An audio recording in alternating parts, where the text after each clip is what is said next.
Polarizações, o câncer social. Número 1. Massa contra a forma.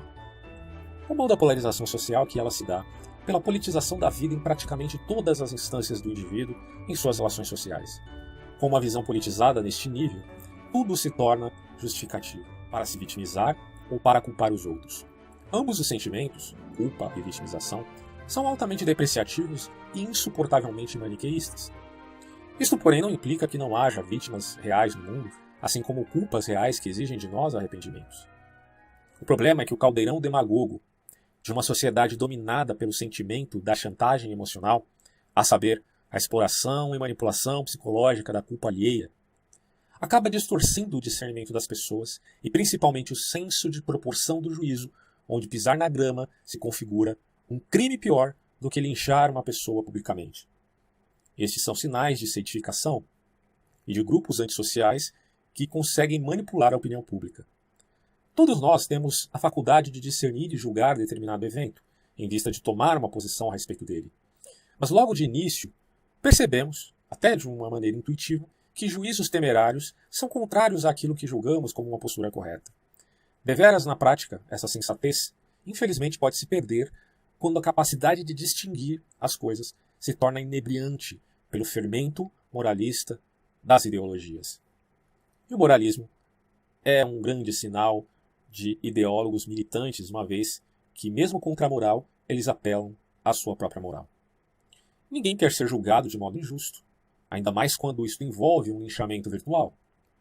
Muito pelo contrário, todos nós, se sinceros, desejamos ser compreendidos, mas na métrica de uma cultura dominada pela demagogia, tal implica que as pessoas tenham medo até de expor suas visões, suas perspectivas, suas percepções, mesmo que estejam sendo honestas.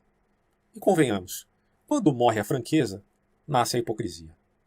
Numa sociedade assim, uma classe de profissionais pode sofrer mais que outras.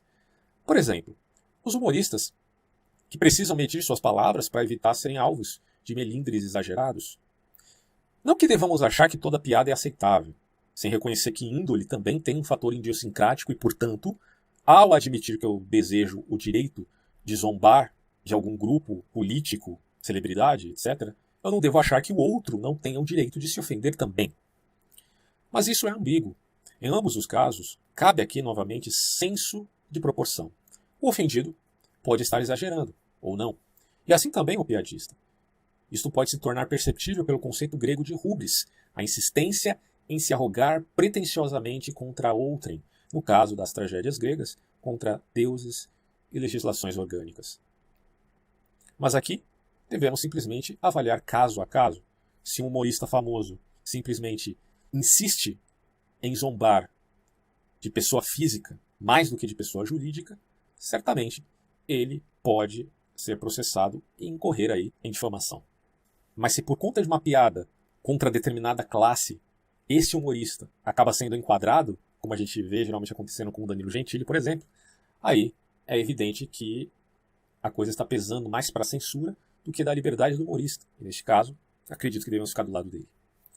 Fato é que o humor é tão flexível que permite a admissão de uma retórica também ideológica, mascarando sua intenção. Cito aqui 2 exemplos muito conhecidos.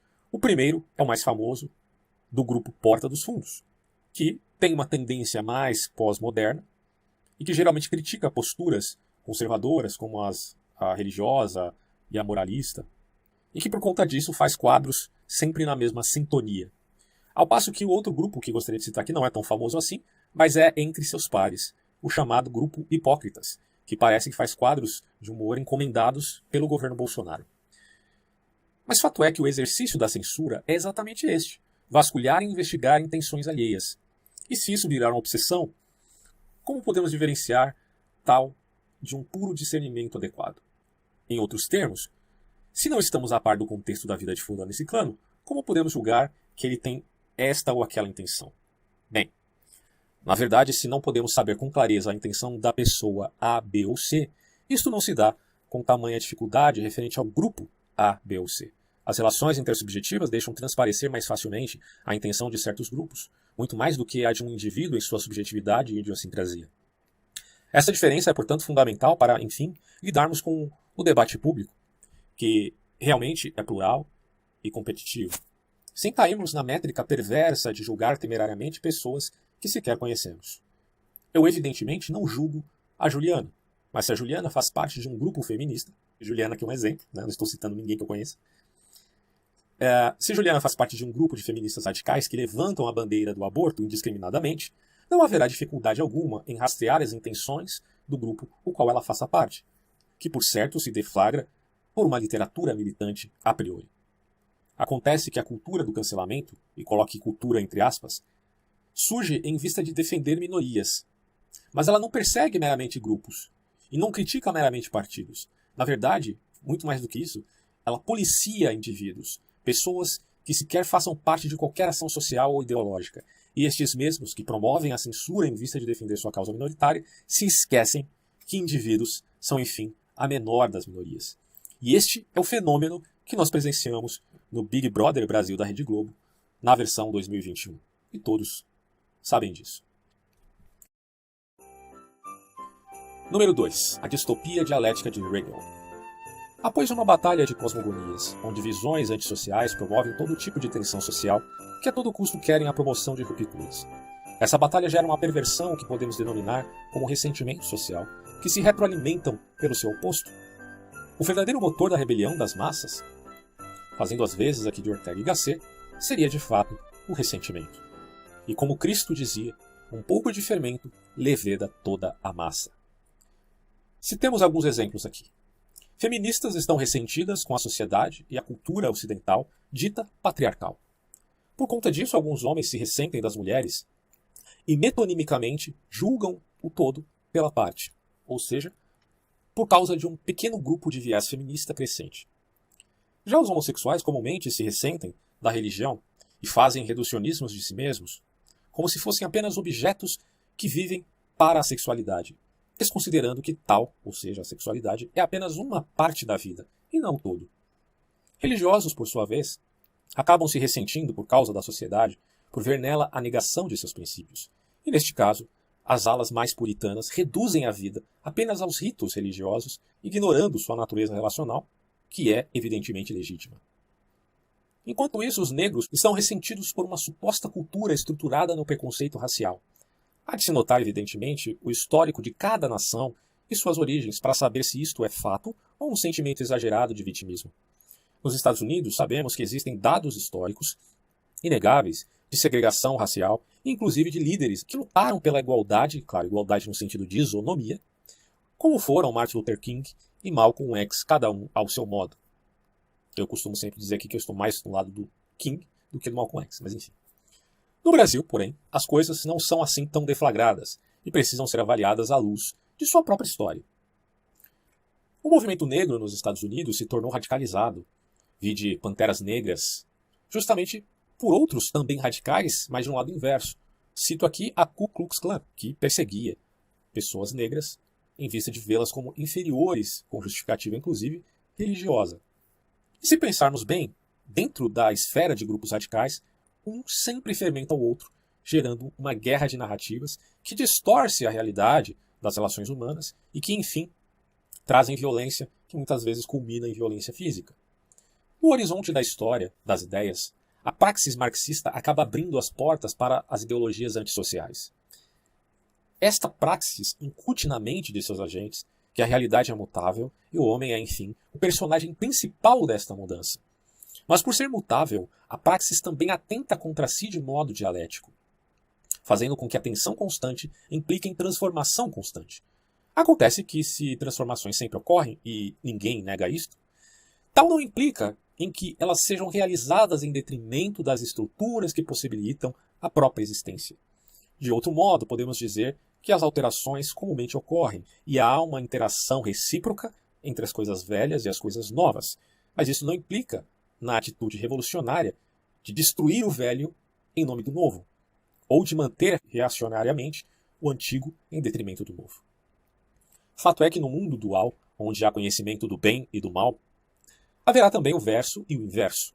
E diante desse caldo relacional, as misturas também se evidenciam, constrangendo os militantes, quando se deflagra de modo crasso o quanto são parecidos, embora levantem bandeiras tão distintas.